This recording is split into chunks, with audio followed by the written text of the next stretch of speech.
պատիվ ունեմ ձեզ զեկուցել Հայաստանի Հանրապետության սիրելի ժողովուրդ,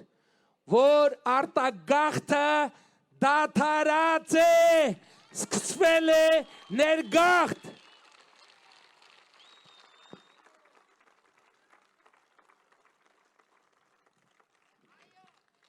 Արտաքին միջավայրի մասին։ Գիտեք, ես ուզում եմ մեզ բոլորի շիշեցնել ՀԱՊԿ երկրներից մեկի ղեկավարի հայտարարությունը Բելարուսի նախագահ Լուկաշենկոյի, որը ասում էր, որ ինքը մասնակցել է 44-օրյա պատերազմի նախապատրաստմանը ընդդեմ Հայաստանի։ Եվ նա ասում էր, թե Հայաստանը ոչ մեկի պետք չէ։ Հիմա այդ նույն մարդը ոտու ձեռ է ընկել, թե Հայաստանը գնում է Եվրամիություն և ակտիվացրել է իր այստեղի գործակալին, որ նա Հայաստանը շղթայի այնպես, ինչպես շղթայված էր Հայաստանը 2018 թվականից։ Ես ուղիղ ասեմ, ես ոչ միայն Հայաստանը այս պահին չի պատրաստվում դուրս գալ ԵԱՏՄ-ից, այլև ես ԵԱՏՄ միակ պաշտոնյան եմ, որ միևնույն ժամանակ անդամ է երկու բարձրագույն կառավարման մարմինների։ Այդ լծակները ես պատրաստվում եմ օգտագործել և կօգտագործեմ, դրա համար ունեմ բոլոր լծակները, որ մասնավորապես Լուկաշենկոն ԵԱՏՄ-ն չկարողանա օգտագործել Հայաստանի դեմ։ Ինչ հայտարարություններ հնչում են, դրանք սին հայտարարություններ են։ Նրանք, ովքեր այդ հայտարարությունները անում են, նրանք պարզապես մեր ժողովուրդը ասում է տաք են, չէ՞։ Չեն հասկանում, որ նրանք փորում են Եվրասիական տնտեսական միության գերեզմանը։ Բառից բուն իմաստով։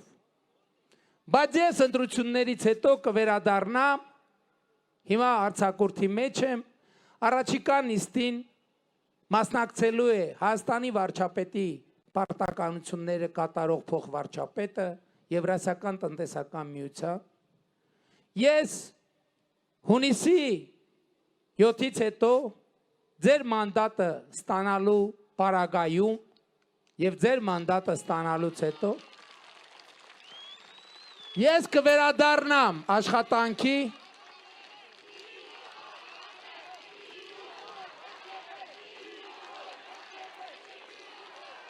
կվերադառնամ աշխատանքի և դուք կտեսնեք, որ այն բոլոր տագնապալի հայտարարությունները, որոնք արվում են, կչեզոքացվեն։ Մի անգամ ես մի հայտարարություն եմ արել, այդ շատ ծանր նստել, մինչև հիմա շատ ծանրությամբ հիշում եմ։ Ասելով, հեղափոխական իրավիճակ էր, ժողովուրդը փողոցում էր, հրապարակներում էր 100 հազարավոր մարդիկ։ Եվ նրանք այդ պայմաններում ուզում էին հանրապետականի թեկնածուին ընտրել վարչապետ։ Այս նույն Միչայլոց կալուգացի օլիգարխներ։ Ես հիշում եմ, այդ օրը ես Վանաձորում ելույթ ունեցա, ացի խելքդ գլխուխը թավակի, Հայաստանը քեզ համար անշարժ գույք չէ, որ վարձով տաս և հանձնեց։ Այն ժամանակվա հարվածը, որ ստացավ, հերիքեց նրան, որ 8 տարի խելքը գլուխը հավակած պայի, չնայած պարզվեց մանկապարտեզից այդ ընթացքում հոսանքա գողացել։ Այս մի հարվածը, որ ստացավ, հավիտյան խելքը մնալու է գլուխը, որովհետև ես նախորդ անգամ ասել եմ, որ պետության համը մնալու է բերանում, բայց այս անգամ ասում եմ, որ ժողովրդի հարվածը այս անգամ ճակատին հավերժ դաջվելու է։ Եվ այդ հարվածը չի անցնելու։ Ես դրա համար ասում եմ, պատերազմի եռագլուխ կուսակցությունը իրենք չեն հասկանում, որ փորում են Եվրասիական տնտեսական միության գերեզմանը։ Ես նրանց խորհուրդ եմ տալիս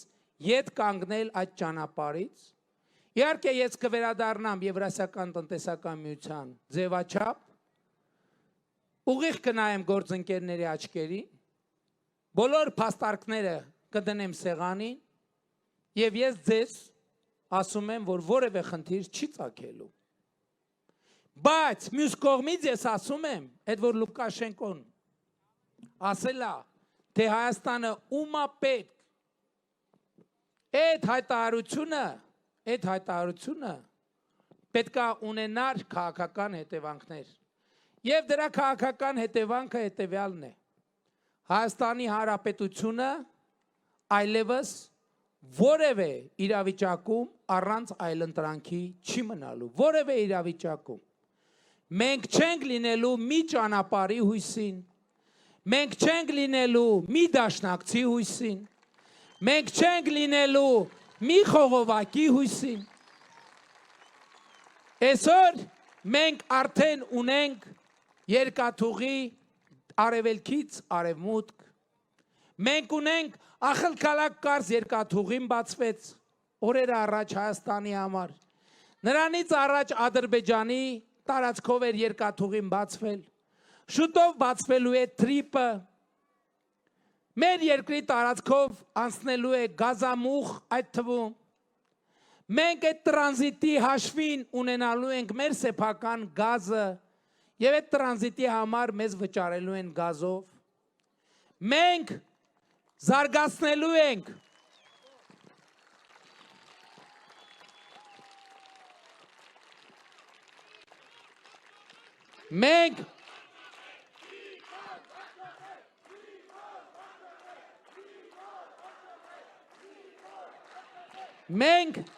Մենք զարգացնելու ենք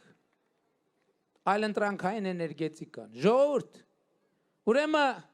ես ուզում եմ հստակ ասել նաև Եվրամիության եւ Միացյալ Նահանգների հետ մեր հարաբերության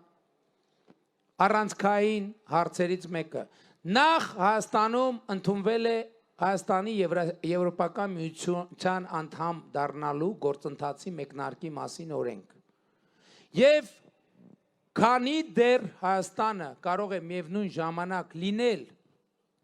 եւ Եվրասիական տնտեսական միության անդամ եւ շարունակել բարեփոխումները եվրոպական ստանդարտին հասնելու, մենք այդ ճանապարհով գնալու ենք։ Այն պահին, երբ որ կգա ընտրություն կատարելու պահը, մենք ընտրություն կկատարենք, բայց մենք ասելով դուք կկատարեք ընտրություն։ Բայց ես ձեր առջև իմ ամենամեծ ծառայությունը այն է, որ դուք այլընտրանք ունենաք, այնպես չլինի, որ որևէ մեկը այլևս Հայաստանի մասին չի կարող ասել, թե Հայաստանը ում է պետք, Հայաստանը ուր կարող է գնալ։ Այսօր Հայաստանը ունի միջազգային իր չափով, պետք է չի չափազանցնել եւ դարձնել եսիմինչ, բայց այսօր Հայաստանի Հանրապետությունը դառնում է խաղաղության խաչմերուկ։ Այսօր Հայաստանը պետք է կենսականորեն պետք է թե արևելքին, թե արևմուտքին, թե հյուսիսին, թե հարավին եւ թե հյուսիսը, թե հարավը, թե արևելքը, թե արևմուտքը պետքա լավագույն առաջարկը անեն Հայաստանի ժողովրդին եւ Հայաստանի ժողովուրդը կընտրի, կկատարի իր ընտրությունը։ Մենք այլևս կոնֆլիկտի փակուղի չենք, մենք խաղաղության խաչմերուկ ենք եւ Հայաստանի Հանրապետության ժողովուրդը ունի ընտրություն եւ ունենալու է ընտրություն։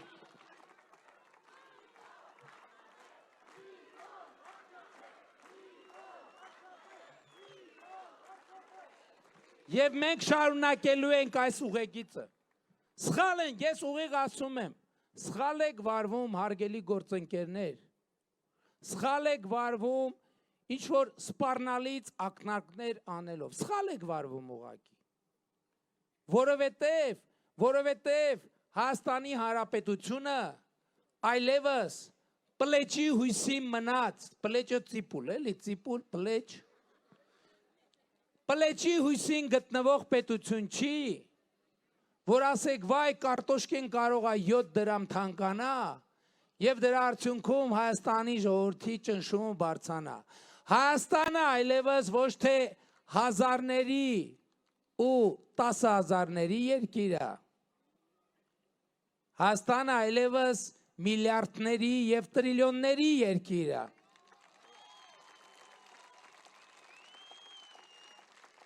Հայաստանը այլևս միլիարդների և տրիլիոնների երկիր է։ Սա ձեր թալանած և ձեր գործընկերների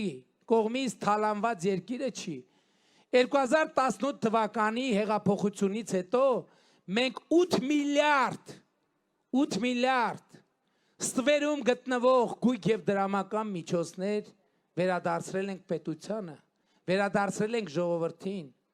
Սա այն պետությունն է, որտեղ այն մարդիկ, ովքեր ասում էին մեր դեմ խաղ չկա, այդ մարդկանց Կոտայքի նախկին մարզպետի առանձնատունը առինջ գյուղում գտնվող այլևս իրա սեփականությունը չի, ժողովուրդ, ձեր սեփականությունն այլևս, ձեր սեփականությունն է, առաջիկայում Արարատի ցեմենտի գործարանը դառնալու է պետական, հետո բա ճնշում Արարատի ցեմենտի գործարանի աշխատողներին։ Ես ձեզ թույլ եմ տալիս, որպես Հայաստանի Հանրապետության վարչապետ, հակազդել ձեր իրավունքների պաշտպանությամբ ցանկացած ճնշման։ Ընդհուպ կարող եք հրապարակային ակցիաներ անել, ես ձեզ երաշխավորում եմ։ Հիշում եք Զանգեզուրի պղնձամոլիբդենային կոմբինատում, երբ որ ասում էին, որ մարդկանց ճնշում են, ես ասացի, որ Զանգեզուրի պղնձամոլիբդենային կոմբինատի այդ ճնշողներից ոչ մեկը չի աշխատելու։ Այդ նրանք արդեն մի ամիս հետո իմ ասածից մի ամիս հետո արդեն ոչ մեկը չէր աշխատում։ Մինչև այսօր աղերսագրեր են գրում ինձ, որ ես նրանց վերականգնեմ աշխատանքի, աղերսագրերով դիմում են ինձ, բայց ես ասում եմ ձեզ ներում չկա, ոնց բոմբ եղել եք, նենց էլ բոմբ պիտի շարունակեք մնալ։ Ես այսօր զգուշացնում եմ Արարատի ցեմենտի գործարանի պաշտոնյաներին, ովքեր փորձում են աշխատողներին ճնշել, ԶՊՄԿ-ի ուժեղ տղեկին տեսեք, ձեզ խղճացեք։ Դուք ձեզ դաժե աղերսագիր գրելու հնարավորություն չեմ տալու։ Դուք կանցակին 10 թուման եք տալու, այսօր ես ձեզ խոստանում եմ դա,